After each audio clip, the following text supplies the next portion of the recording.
सीतमपुर नाम के एक गांव में श्याम रहता था।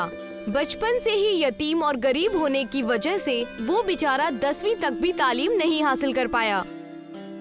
जब भी बचपन में श्याम स्कूल जाने की कोशिश करता, उसे पैसों और किताबों के न होने की वजह से स्कूल से निकाल दिया जाता।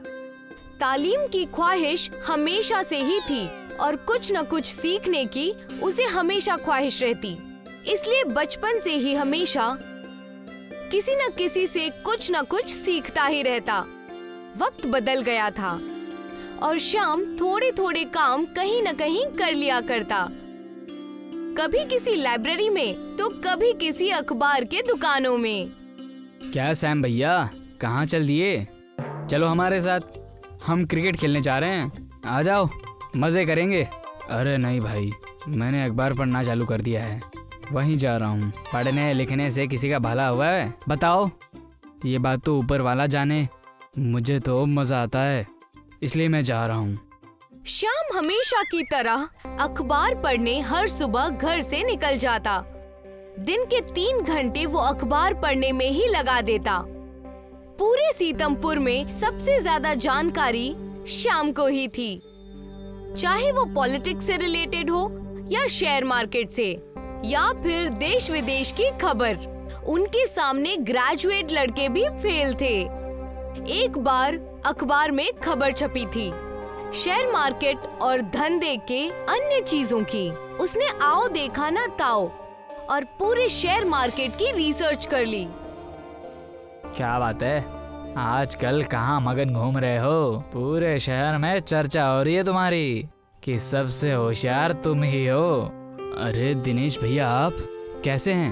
मैं आपसे कितने दिनों बाद मिल रहा हूँ। आप सरकारी बैंक का एग्जाम दे रहे हैं ना?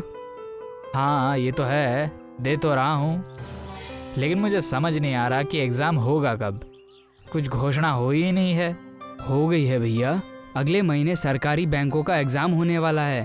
कल के ही अखबार में आया था, मैंने कल ही इसके बारे में पढ़ा था। मैं भी इस बारे में पता करता हूँ और अखबार पढ़ना शुरू कर देता हूँ।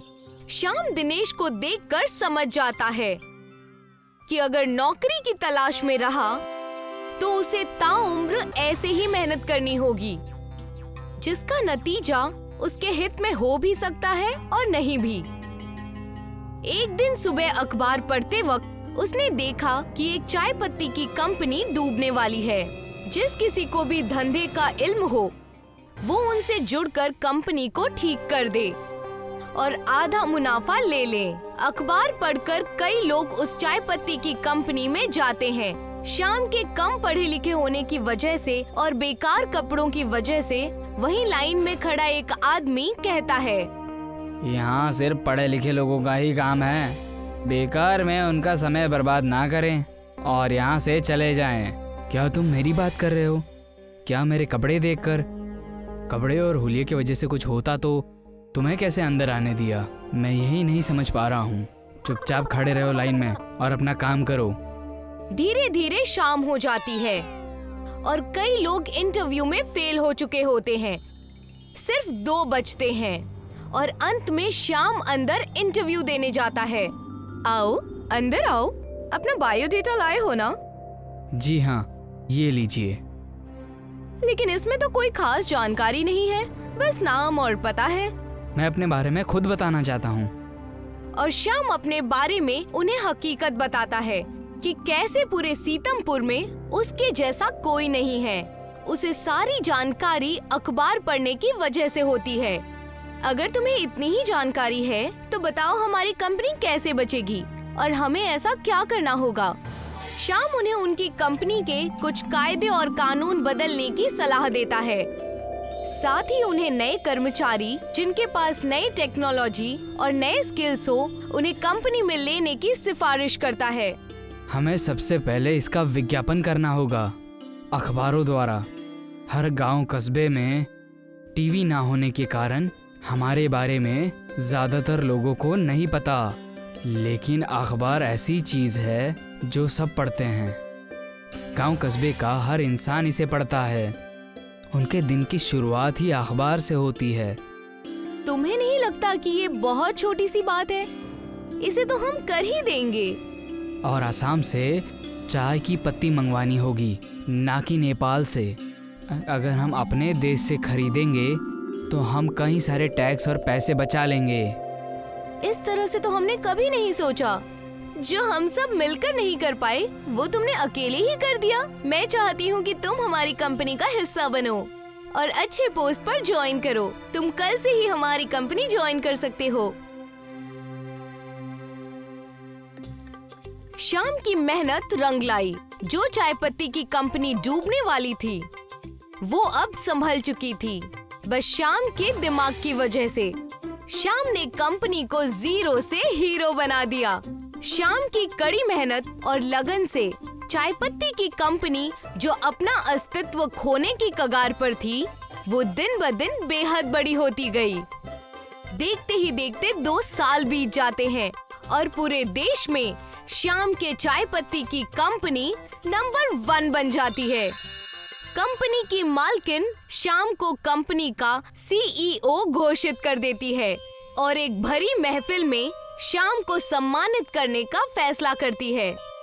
आज मैंने आप सबको यहाँ इसलिए बुलाया है ताकि आप लोगों को एक शख्स से मिला सकूं, जिसकी वजह से हम सब यहाँ पर मौजूद हैं, मिस्टर श्याम। आज इनकी ही बदौलत हमारी चाय पत्ती की कंपनी इतनी बुलंदियों पर है।